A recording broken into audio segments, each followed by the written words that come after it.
A fascinating book that is Fables for Cybernetic Age by Stanislaw Lem, the Polish author. It's actually very, very interesting.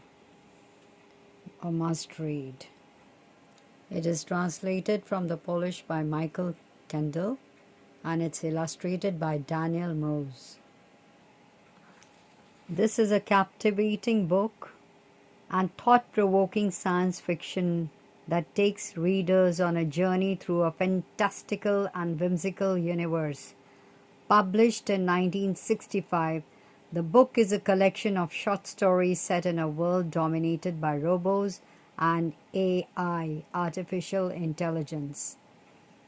And it's written as Fables for the Cybernetic Age, and how true. Lem's writing style in Cyberiad is both playful and intellectual. He skillfully combines elements of fairy tales, philosophy, and science fiction, creating a unique blend of genres. The story often revolves around two main characters, Trull and Klaposhis, who are robo-constructors and master engineers.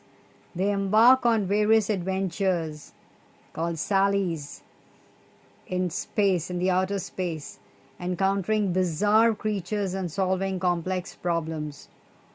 One of the remarkable aspects of Cyberiad is Lem's exploration of profound philosophical themes. He delves into questions of existence, consciousness, morality, and the relationship between humans and machines. Through his storytelling, Lem prompts readers to contemplate the boundaries of technology and the potential consequence of its advancement. Another notable aspect of the book is Lem's vivid imagination and world building. Each story in Cyberiad introduces readers to a new and imaginative setting filled with strange beings and incredible inventions. You can see this one of the machines out here. Lem's attention to detail and his ability to create intricate and unbelievable worlds is truly impressive. Furthermore, Lem's writing exhibits a satirical edge, often poking fun at human nature and society. He cleverly uses the robotic characters to highlight the flaws and follies of humanity, offering social commentary in a light-hearted and entertaining manner. Although Cyberiad was originally written in Polish and translated into English, the translation preserves the essence of Lem's writing style. The prose flows smoothly, capturing the whimsical tone and intellectual depth of the original work. So there is appreciation for the translation. It's very well done. Although Cyberiad was originally written in Polish, translated into English, the translation preserves the essence of Lem's writing style. The prose flows smoothly, capturing the whimsical tone and intellectual depth of the original work. How true. In conclusion, Cyberiad is a brilliant and imaginative science fiction book that explores philosophical concepts while providing an entertaining and witty reading experience. Lem's storytelling skills and his ability to blend humor, philosophy, and science fiction make this book a must-read for fans of the genre. Whether you are interested in exploring the ethical implications of technology or simply looking for an engrossing and delightful read, Cyberiad is a book that will not disappoint. So I'm going to read from a few pages from the first sally, or Trull's Electronic Bard. So it's so interesting, actually hilarious, and sometimes also scary, I would say, and humorous. Machines writing poems, poetry, etc. So Trull is programming a machine to be able to write poetry. And what he does is, first Trill collected 820 tons of books on cybernetics and 12,000 tons of the finest poetry, then sat down to read it all. And he writes that it's child's play to make the machine, but the writing the program was a challenge. So while building his electropoet, I'm reading from page 45, towards the end of the 20th century, the machine began to tremble. So he's writing through when? First sideways and lengthwise for no apparent reason. This alarmed Trill. He brought out cement and grappling irons just in case. But fortunately, these weren't needed. Instead of jumping into moorings, the machine settled down and soon had left the 20th century far behind. Civilizations came and went towards in 50,000-year intervals. These were the fully intelligent beings from whom Trill himself stemmed. Spool after spool of computerized history was filled and ejected into storage bins. Soon there were so many spools that even if you stood at the top of the machine with high-power binoculars, you wouldn't see the end of them. And all to construct some versifier, he writes. So then further he writes, at last the programs were ready. All that remained was to pick out the most applicable, as the electropoet's education would take several million years at the very least. So Trill starts the machine.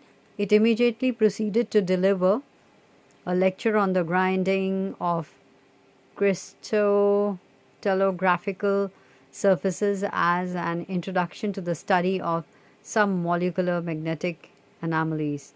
Trill bypassed half the logic circuits and made the emotive more electromotive. The machine sobbed, went into hysterics, then finally said, blubbering terribly, what a cruel, cruel world this was. Trill intensified the semantic field and attached a strength of character component. The machine informed him that from now on he would carry out to its every wish, and to begin with, add 6 floors to the 9 it already had, so it could better meditate upon the meaning of existence. Trill installed a philosophical throttle instead. The machine fell silent and sulked. Only after endless pleading and cajoling was he able to get it to recite something. I had a little froggy that appeared to exhaust its repertoire. That appeared to exhaust its repertoire.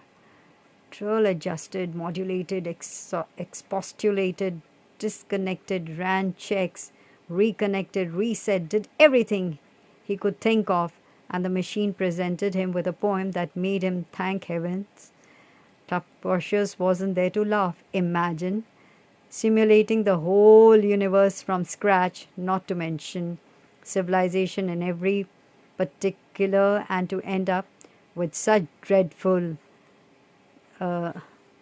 doggerel. Trill put in 6 cliches filters, but they snapped like matches. He had to make them out of pure corundum steel.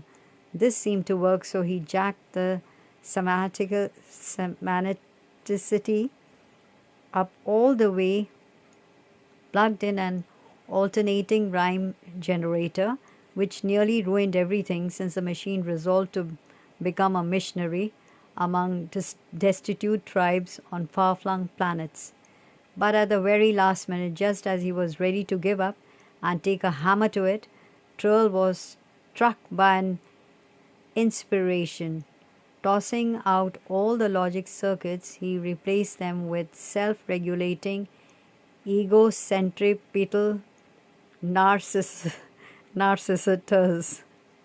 The machine simpered a little, whimpered a little, laughed bitterly, complained of an awful pain in its third floor, and that in general it was fed up, life through life was beautiful, was said that in general it was fed up. True, life was beautiful, but men were such beasts, and how sorry they'd all be when it was dead and gone. Then it asked for pen and paper. Trill sighed with relief, switched it off, and went to bed. The next morning he went to see Clopicius. Clopicius, hearing that he was invited to attend the debut of Trill's electronic bard, dropped everything and followed, so eager was he to be an eyewitness to his friend's humiliation. Trill let the machine warm up first, kept the power low, ran up the metal stairs several times to take readings. The machine was like the engine of a giant steamer, galleried with rows of rivets, dials, and valves on every tier. Till finally satisfied all the decimal places were where they ought to be, he said yes, it was ready now, and why not start with something simple? Later, of course, when the machine had gotten the feel of it, Clopicius could ask it to produce poetry on absolutely whatever topic he liked. Now the potentiometers indicated that the machine's lyrical capacitance was charged to maximum, and Trill, so nervous his hands were shaking, threw the master switch. A voice slightly husky but remarkably vibrant and bewitching said, Phlogisticos Romo Thingref Floof. I can't even read. Is that it? Inquired Clopicius after a pause. Extremely polite.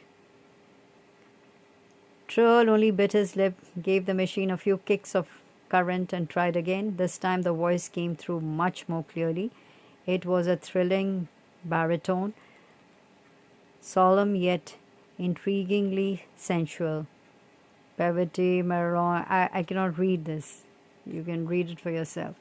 Am I missing something? Said Clopicius calmly, watching a panic-stricken Trill struggling at the controls. So it all reads as how desperate he is for the machine to recite poetry, and he keeps on with his repairs going in and out, trying to show Clopicius that he has done something good with it and has made a machine that can recite poetry.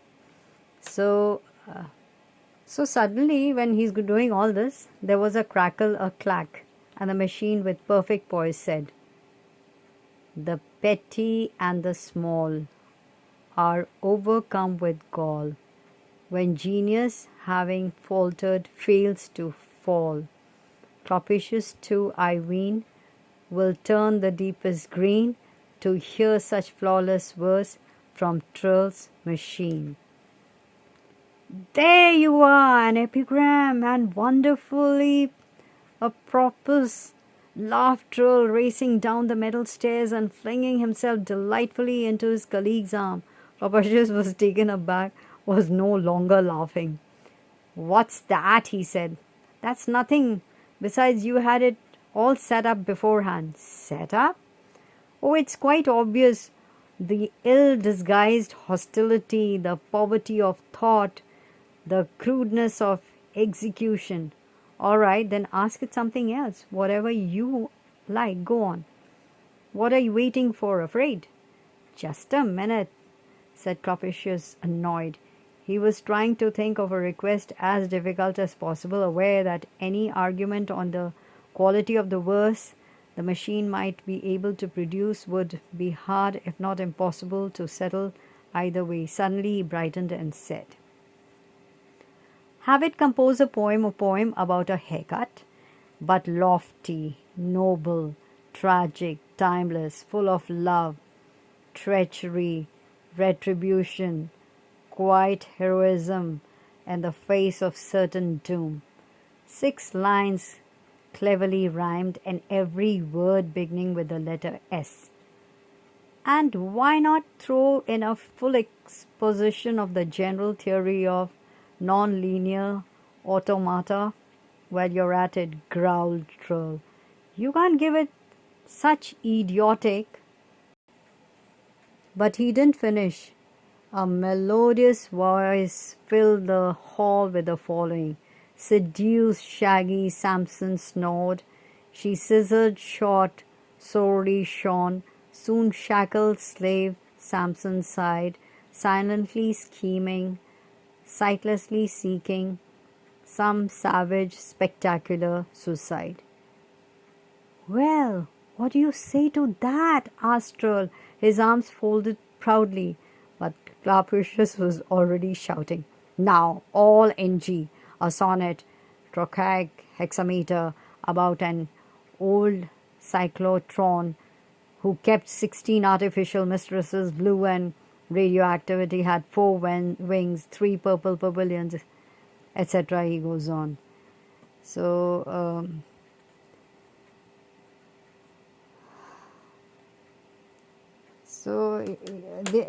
he tells him to stop. So then he says, Clapicius, he said, "Okay, very well. Let's have a love poem, lyrical, pastoral, and expressed in the language of pure mathematics. Tensor, algebra mainly, with a little topology and higher calculus if need be, but with feeling, you understand, and in the cybernetic spirit." "Love and tensor algebra? Have you taken leave of your senses?" Trull began, but stopped, for his electronic bard was already declaiming. "Come, let us hasten to a higher plane, where dyads treat the fairy fields of Wen. Their indices be decked from 1 to N, commingled in an endless Marco chain. Come, every frustum longs to be a cone, and every vector dreams of matrices. Hark to the gentle gradient of the breeze, it whispers of a more ergodic zone. In Raymond Hilbert or in Banach space, I don't even know how to pronounce them. Let superscripts and subscripts go their ways. Our asymptotos no longer out of phase, we shall encounter counting face to face. I'll grant thee random access to my heart. Thou tell me all the constants of thy love, and so we too shall all love's lemmas prove, and in our bound partition never part." And what did Cauchy know, or Christoffel, or Fourier, or any book, or Euler? Wielding their compass, their pens and rulers of thy supermal synodial spell, cancel me not, for what then shall remain? Avishya, some mantisas, modules, modes, a root or two, or torus and a node, an inverse of my verse, a null domain. Eclipse of bliss converge, O lips divine, the product of our scalars is defined. Cyberiad draws nigh, and the skew mind cuts capers like a happy herrer sign. I see the edge and value in thine eye, I hear the tender tensor in thy sigh. Bemoli would have been constant to die, had he but known such a square cos 2 theta. So this concluded the poetic competition, since Clapicius suddenly had to leave, saying he would return shortly with more topics for the machine, but he never did, afraid that in doing so he might give Trull more cause to boast. So, not much time went by before news of Trill's computer laureate reached the genuine, that is, the ordinary poets. Deeply offended, they resolved to ignore the machine's existence. A few, however, were curious enough to visit Trill's electronic bar in secret. It received them courteously in a hall piled high with closely written paper, for it worked day and night without pause. Now these poets were all avant-garde, and Trill's machine wrote only in the traditional manner. Trill, no connoisseur of poetry, had relied heavily on the classics in setting up its program. The machine's guests jeered and left in triumph. The machine was self-programming, however, and in addition had a special ambition amplifying mechanism with glory-seeking circuits, and very soon a great change took place. Its poem became difficult, ambiguous, so intricate, and charged with meaning that they were totally incomprehensible. See, he's making fun of the poets. When the next group of poets came to mock and laugh, the machine replied with an improvisation that was so modern it took their breath away, and the second poem seriously weakened a certain sonneter who had 2 state awards to his name, not to mention a statue in the city park. After that, no poet could resist the fatal urge to cross lyrical swords with Trill's electronic bard. They came from far and wide, carrying trunks and suitcases full of manuscripts. The machine would let each challenger recite, instantly grasp the algorithm of his verse, and use it to compose an answer in exactly the same style, only 220 to 347 times better. The machine quickly grew so adept at this that it could cut down a first-class rhapsodist with no more than 1 or 2 quatrains. But the worst of it was all the third-rate poets emerged unscathed. Being third-rate, they did no good poetry from bad, and consequently had no inkling for their crushing defeat. One of them, True, broke his leg when on his way out he tripped over an epic poem the machine had just completed. A prodigious work beginning with the words, "Arms and machines I sing, that folly by fate, the haughty homo's unrelenting hate," etc. The true poets, on the other hand, were decimated by Trill's electronic bard, though it never laid a finger on them. First an aged elegiast,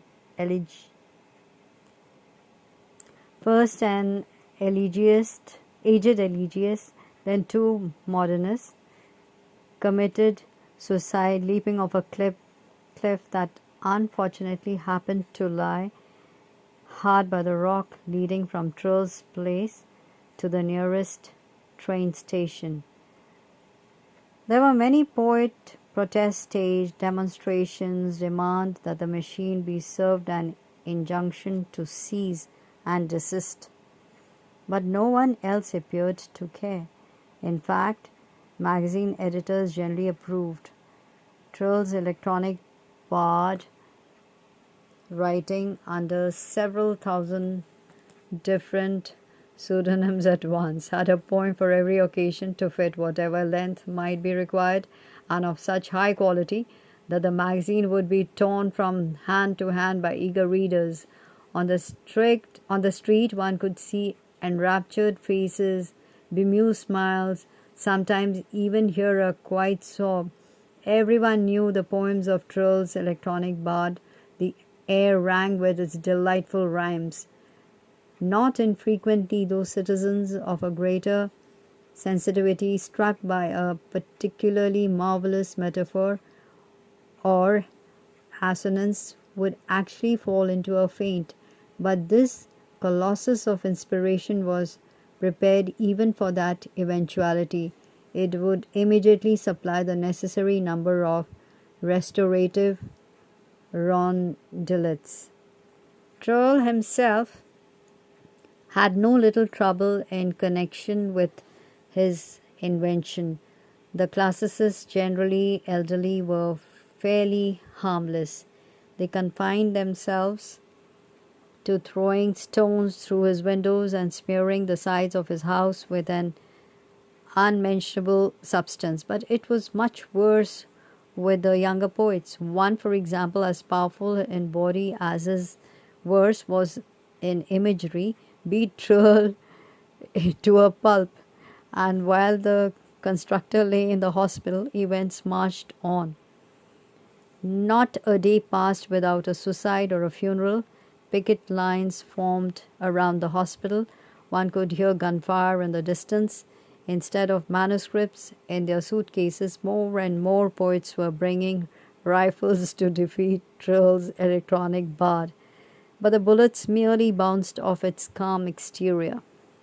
After his return from the hospital, Troll, weak and desperate, finally decided one night to dismantle the homeostatic Homer he had created.